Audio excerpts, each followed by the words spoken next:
Hi ನಮಸ್ತೆ, ನಾನು ನಿಮ್ಮ ಪ್ರೀತಿಯ ಸುಮಾ. ವೆಲ್ಕಮ್ ಟು ಕರ್ನಾಟಕ ಮಾಧ್ಯಮ. ಬೇಬಿ ಬೆಟ್ಟದ ದನಗಳ ಜಾತ್ರೆನಲ್ಲಿದ್ದೀವಿ. ನಮ್ಮ ಜೊತೆಗೆ ಡಾಕ್ಟರ್ ರಾಹುಲ್ ಗೌಡ ಅವರಿದ್ದಾರೆ.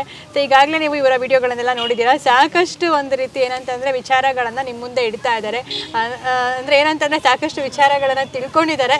ಸೊ ಎಲ್ಲ ವಿಚಾರಗಳನ್ನು ಕೂಡ ನಿಮ್ಮ ಜೊತೆಗೆ ಶೇರ್ ಮಾಡಬೇಕು ಅಂತ ರಾಹುಲ್ ಅವರು ಇವತ್ತು ಕೂತಿದ್ದಾರೆ ಇಂಟರ್ವ್ಯೂಗೆ ಅಂತ. ಈಗಾಗಲೇ ನೀವು ಇವರ ವಿಡಿಯೋಗಳನ್ನೆಲ್ಲ ನೋಡಿದ್ದೀರಾ.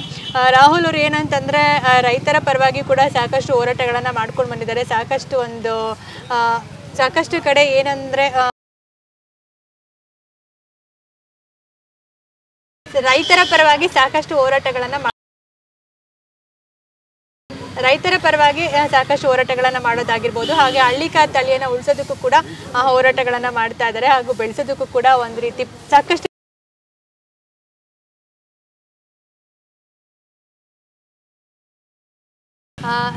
ಒಂದು ಹಳ್ಳಿಕಾರನ ಉಳಿಸೋದಕ್ಕಾಗಿರ್ಬೋದು ಸಾಕಷ್ಟು ಒಂದು ಪ್ರಯತ್ನವನ್ನು ಮಾಡ್ತಾ ಇದ್ದಾರೆ ಅಂತಲೇ ಹೇಳ್ಬೋದು. ಇವರ ಒಂದು ವಿಡಿಯೋ ವೈರಲ್ ಆಗಿತ್ತು. ಏನು ಅಂತಂದರೆ ಒಬ್ಬ ರೈತನು ಕೂಡ IAS ಅನ್ನುವಂತಹ ಒಂದು ಮಾತನ್ನು ರಾಹುಲ್ ಅವರು ಹೇಳಿದರು. ಸೊ ಅದನ್ನು ಇನ್ಸ್ಟಾಗ್ರಾಮಲ್ಲಿ ಪೋಸ್ಟ್ ಮಾಡಿದಾಗ ಸಾಕಷ್ಟು ಜನ ಅದನ್ನು ಶೇರ್ ಮಾಡೋದಲ್ಲದೆ ತುಂಬ ಕಮೆಂಟನ್ನು ಮಾಡಿದರು. ನಾವು ಇನ್ಮೇಲೆ IAS, ಸೊ ಹಾಗಾದರೆ ಗರ್ವದಿಂದ ನಾವು ಹಾಕ್ಕೊಳ್ತೀವಿ ಅನ್ನುವಂತಹ ಒಂದು ಮಾತನ್ನು ಹೇಳ್ತಾ ಸಾಕಷ್ಟು ಜನ ಅದನ್ನು ಶೇರ್ ಮಾಡಿದರು ಅಂತಲೇ ಹೇಳ್ಬೋದು. ಸರ್, ಏನು ಒಬ್ಬ ರೈತ ಕೂಡ IAS ಅಂತ ನೀವು ಯಾವಾಗ ಹೇಳಿದ್ರೆ ಗೊತ್ತಿಲ್ಲ, ಡೈಲಾಗ್ ಸಾಕಷ್ಟು ವೈರಲ್ ಆಗ್ಬಿಟ್ಟಿತ್ತು. ಪ್ರತಿಯೊಬ್ಬ ರೈತರು ಕೂಡ ಡೈಲಾಗ್ ಅನ್ನ ಇಷ್ಟಪಟ್ಟಿದ್ರು. ಏನ್ ಹೇಳೋದಕ್ಕೆ ಇಷ್ಟಪಟ್ಟು? ತುಂಬಾ ಒಳ್ಳೆ ಕ್ವಶನ್ ಇದು. ರೈತರು ಯಾಕೆ IAS ಆಗಬಾರ್ದು ಅನ್ನೋದನ್ನ ನಾನು ಈ ಒಂದು ಸಂದರ್ಭದಲ್ಲಿ ಅದರ ಬಗ್ಗೆ ಒಂದು ಇದನ್ನ ಹೇಳಕ್ಕೆ ಇಷ್ಟಪಡ್ತೀನಿ. ರೈತ ಯಾಕೆ IAS ಆಗಬಾರ್ದು? ಒಂದು ಕಬ್ಬಿನ ಬೆಳೆಯನ್ನ ಇವತ್ತು ತಗೊಳ್ತೀವಿ. ನಮ್ಮ ದೇಶಕ್ಕೆ ಇನ್ಕಮ್ ಬರ್ತಾ ಇರೋದು 12,000 ಕೋಟಿ ಕಬ್ಬಿನಿಂದ. ಅದರ ಎಸೆನ್ಸಿಂದ ಬರ್ತಾ ಇರತಕ್ಕಂಥದ್ದು 14,000 ಕೋಟಿ. ಇನ್ನು 6,000 ಕೋಟಿ ಕರೆಂಟ್ ಉತ್ಪಾದನೆಗೆ ಹೋಯ್ತೈತೆ. ಅದಾದ ನಂತರ ಇನ್ನು ಮಿಕ್ಕಿದ್ದು ಅಗ್ರಿಗೋಲ್ಡ್ ಗೊಬ್ಬರ ತಯಾರಿ ಆಗ್ತದೆ. ಅದಾದಮೇಲೆ ಸುಕ್ರೋಸ್ಗೆ ಹೋಗ್ತದೆ. ಏನು ಹೇಳ್ತಾ ಇದ್ದೀವಿ ಇವತ್ತು, ರೈತ ಕೂಡ IAS ಅಂತ ಹೇಳಿ ಬಡವರಿಗೆ ಕೊಡೋ ಒಂದು ಸಕ್ಕರೆಯಲ್ಲಿ 10 ರೂಪಾಯಿ 20 ರೂಪಾಯಿಗೆ ಕೊಡಲಿ. ಅದೇ ಉದ್ಯಮಿದಾರರಿಗೆ 100 kg ಸಕ್ಕರೆಯನ್ನು ತಗೊಂಡ್ರೆ 55 kg ಮೇಡಮ್ ಏನು ಸ್ವೀಟ್ ಮಾರುಕಟ್ಟೆಗೆ ಹೋಯ್ತದೆ. ಇನ್ನು 15 kg ಚಾಕ್ಲೇಟ್ ಮಾರುಕಟ್ಟೆಗೆ ಹೋಯ್ತದೆ. ಇನ್ನೂ 15 kg ಏನೇ ಕನಿಷ್ಠ ಅಂತಂದ್ರೂ ಅದು ಪೆಪ್ಸಿ ಕೋಕೋಕೋಲಾಗೆ ಹೋಯ್ತದೆ. ಇನ್ನು 5ರಿಂದ 10% ಮಾತ್ರ ರೈತ ಉಪಯೋಗಿಸೋದು. ಅದು ಜೀವನ ಆಧಾರಿತ ವಸ್ತು ಅಂತೇಳಿ ಸೆಂಟ್ರಲ್ ಗೌರ್ಮೆಂಟ್ ನಿರ್ಣಯವನ್ನು ಸಹ ಕೊಟ್ಟಿದೆ. ಬಟ್ ಇವತ್ತು ಉದ್ಯಮಿದಾರರಿಗೆ ಇಷ್ಟು 60 ರೂಪಾಯಿ 70 ರೂಪಾಯಿಗೆ ಸಕ್ಕರೆಯನ್ನು ಕೊಟ್ಟಿವಿ ಮೇಡಮ್. ರೈತ ಬೆಳೆದಂತಹ ಕಬ್ಬಿಗೆ 5,000 ರೂಪಾಯಿನ ಟನ್ಗೆ ಕೊಟ್ಟರೆ ಏನೇ ಕನಿಷ್ಠ ಅಂದ್ರೆ ಇವತ್ತು ಕೂಲಿ ಮಾಡೋನು ತಹಸೀಲ್ದಾರ್ ಸಂಬಳ ತಗೋತಾನೆ ಮೇಡಮ್. ಅದೇ ಗಾಡಿ ಹೊಡಿಯೋನು ಅಸಿಸ್ಟೆಂಟ್ ಕಮಿಷನರ್ ಸಂಬಳ ತಗೋತಾನೆ. ಕಬ್ಬು ಬೆಳೆದವನು DC ಸಂಬಳ ತಗೋತಾನೆ. ಇಲ್ಲೇ ಆಯ್ತಲ್ಲ ಸರ್, ಒಬ್ಬ ರೈತನು ಸಹ IAS ಅಂತ ಮನೆಯಲ್ಲೇ ಮುಂದೆ ಗರ್ವದಿಂದ ಹಾಕಿಸ್ಕೋಬಹುದು ಅಂತ ಈ ಒಂದು ಸಂದರ್ಭದಲ್ಲಿ ಹೇಳ್ತೀನಿ ನಾನು. ಸೊ ಏನಂತಂದ್ರೆ ರೈತ ಬೆಳೆದಂತಹ ಬೆಳೆಗೆ ಖಂಡಿತವಾಗಿಯೂ ಒಂದು ಒಳ್ಳೆ ಮಾರುಕಟ್ಟೆ ಸಿಗಬೇಕು, ಹಾಗೆ ಒಂದು ಒಳ್ಳೆ ಬೆಲೆ ಸಿಗಬೇಕು. ರೈತರು ಮೊದಲು ಏನಂತಂದ್ರೆ ಮಾಹಿತಿಗಳನ್ನ ತಿಳ್ಕೊಳ್ಬೇಕು. ಸರ್ ಹೇಳ್ದಾಗೆ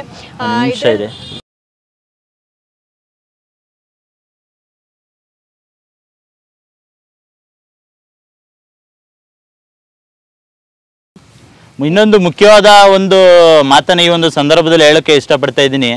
ಎಲ್ಲ ಒಂದು ಯಾವುದೇ ಒಂದು ದೇಶವನ್ನು ತಗೊಂಡ್ರು ನಾವು ಇವತ್ತು ರೈತರನ್ನ ಗುಲಾಮ ಪದ್ಧತಿಯಲ್ಲಿ ನಾವು ನೋಡ್ತಿದ್ದೀವಿ. ಫಸ್ಟು ಮುಖ್ಯವಾಗಿ ಮೇಡಮ್, ದೈಹಿಕ ಶ್ರಮವನ್ನು ಯಾರು ಜ್ಞಾನ ಅಂತ ಇಲ್ಲಿ ಸ್ವೀಕಾರನೇ ಮಾಡ್ತಾ ಇಲ್ಲ. ನಾವು ದೈಹಿಕ ಶ್ರಮಿಕನ ಯಾವಾಗ ನಾವು ಜ್ಞಾನ ಅಂತ ಸ್ವೀಕಾರ ಮಾಡ್ತೀವಿ ಅವತ್ತು ಮಾತ್ರ ಒಬ್ಬ ರೈತನಿಗೆ ಜೀವನ ಭದ್ರತೆಯನ್ನಾದರೂ ಇರ್ಬೋದು, ಆಹಾರ ಭದ್ರತೆಯನ್ನು ಕೊಡೋಕ್ಕೆ ಸಾಧ್ಯ. ಯಾವುದೇ ಒಂದು ದೇಶಗಳು ಸಹ ಇವತ್ತು ಜೀತ ಪದ್ಧತಿಯಲ್ಲಿ ರೈತರನ್ನ ನೋಡ್ತಿದ್ದೀವಿ. ನಾವು ಮೊನ್ನೆ ನಡೆದಂತಹ ಒಂದು ಯಾವುದೋ ಒಂದು ಜಾತ್ರೆಯಲ್ಲಿ, ಆ ಜಾತ್ರೆ ಹೆಸರು ಬೇಡ, ನಾನು ಒಂದು ಪ್ರಸಂಗವನ್ನು ಇಲ್ಲಿ ಎಕ್ಸ್ಪ್ಲೇನ್ ಮಾಡೋಕ್ಕೆ ಇಷ್ಟಪಡ್ತೀನಿ. ನಾನು ಯಾವುದೋ ಒಂದು ಚೆಕ್ಕನ್ನು ಈಸ್ಕೊಂಡು ಒಂದು ಜಾತ್ರೆಯಲ್ಲಿ ಬಂದಂಥ ಚೆಕ್ಕನ್ನು ಸಹ ಈ ಒಂದು ಸಂದರ್ಭದಲ್ಲಿ ವಿವರಣೆ ಕೊಡೋಕ್ಕೆ ಇಷ್ಟಪಡ್ತೀನಿ. ಯಾವುದೋ ಒಂದು ಜಾತ್ರೆಯಲ್ಲಿ ನಮಗೆ ಚೆಕ್ ಬರ್ತದೆ. ಬಂದಂಥ ಪಕ್ಷದಲ್ಲಿ ಅವರು ನಮಗೆ ಡಾಕ್ಟರ್ ರಾಹುಲ್ ಗೌಡ ಅಂತ ಹೇಳಿ ಬರೆಯೋದಕ್ಕೆ 2-3 ಸ್ಪೆಲ್ಲಿಂಗ್ ಮಿಸ್ಟೇಕನ್ನು ಮಾಡಿರ್ತಾರೆ. ನಾವು ಆ ಜಾತ್ರೆಯಲ್ಲೇ ಕೇಳ್ತೀವಿ, ಏನಕ್ಕೆ ಮೇಡಮ್ ಈ ಥರ ಮಾಡಿದ್ದೀರಿ ಅಂತ ಹೇಳಿ. ಸರ್, ನೀವು ಬರೋದು ಲೇಟ್ ಆಯಿತು, ನಮಗೆ ಸ್ವಲ್ಪ ಅರ್ಜೆಂಟು, ನಾವು ಬ್ಯುಸಿ ಶೆಡ್ಯೂಲಲ್ಲಿ ಹೋಗಬೇಕಿತ್ತು, ಅದರಿಂದ ಈ ಥರ ಮಾಡಿದ್ವಿ ಅಂತ ಹೇಳಿ. ಒಬ್ಬ ಎಜುಕೇಟೆಡ್ಗೆ ಈ ಮಟ್ಟಕ್ಕೆ ಮಾಡ್ತಿದ್ದಾನೆ ಅಂದರೆ ಒಬ್ಬ ರೈತ ಒಬ್ಬ APMC ಮುಂದೆ ಹೋಗಿ ಎಷ್ಟು ದಿನ ಅಂತ ಕೇಳೋಕ್ಕಾಗ್ತದೆ? ಅವನು ಅಲ್ಲಿಂದ ಬಂದು ಒಂದು ಸಾಮಿಯಾನದ ಬಾಡಿಗೆ ಇರ್ಬೋದು ಅಥವಾ ಆಟೋ ಬಾಡಿಗೆಯನ್ನು ಸಹ ಕೊಟ್ಕೊಳ್ಳೋದಕ್ಕೆ ಇನ್ನು ಮುಂದೆ ಯಾವುದೇ ಒಂದು ಪ್ರೈಸನ್ನು ಅನೌನ್ಸ್ ಮಾಡೋದನ್ನು ಹಣದ ರೂಪದಲ್ಲಿ, ನಗದ ರೂಪದಲ್ಲಿ ಕೊಟ್ಟರೆ ರೈತನಿಗೆ ತುಂಬ ಅದು ಉಪಯೋಗ ಆಗ್ತದೆ ಅಂತ ಈ ಒಂದು ಸಂದರ್ಭದಲ್ಲಿ ಹೇಳೋದಕ್ಕೆ ಇಷ್ಟಪಡ್ತೀನಿ. ನಿನ್ನೆ ಒಬ್ರು ಬಂದಿದ್ರು, ಅವರು ಸಹ ಆ ಮಾತನ್ನೇ ಹೇಳಿದ್ರು, ಅಣ್ಣ ನಮಗೆ ಚೆಕ್ಕನ್ನು ಕೊಟ್ಟವ್ರೆ, ಅಲ್ಲಿ ಹೋಗಿ ಕೇಳಿದ್ರೆ ಇದು ಚೆಕ್ದು ಸ್ಪೆಲ್ಲಿಂಗ್ ಮಿಸ್ಟೇಕ್ ಆಗಿದೆ, ನಮ್ಗೆ ಇನ್ನೂ ಹಣ ಬಂದಿಲ್ಲ, ನಾವು ಈ ಒಂದು ಸಾಮ್ಯಾನದವ್ರಿಗೆ ಅಥವಾ ಈ ಒಂದು ಆಟೋದವ್ರಿಗೆ ಕೊಡಬೇಕು ಅಂತ ಹೇಳಿ ಇದನ್ನೆಲ್ಲನೂ ದಯವಿಟ್ಟು ರೈತನಿಗೆ ಸಿಗತಕ್ಕಂಥ ನಗದುನಾರೋ ಇರ್ಬೋದು, ಒಂದು ಪ್ರೈಸನ್ನು ಅವ್ನು ತಗೊಂಡ್ರೆ ಮಿನಿಮಮ್ ಸೌಜನ್ಯವನ್ನು ಕಲ್ತ್ಕೊಂಡು ಅವನು ಸಹ ಒಂದು ಬದುಕನ್ನು ಬದುಕ್ತಿರ್ತಾನೆ ಅಂತ ಪ್ರತಿಯೊಬ್ಬರು ಥಿಂಕ್ ಮಾಡಬೇಕು ಅಂತ ಹೇಳಿ ಈ ಒಂದು ಸಂದರ್ಭದಲ್ಲಿ ಕೇಳ್ಕೊಳ್ಳೋದಕ್ಕೆ ಇಷ್ಟಪಡ್ತೀನಿ ಸರ್. ಸೊ ಖಂಡಿತವಾಗ್ಲೂ ಒಂದು ರೀತಿ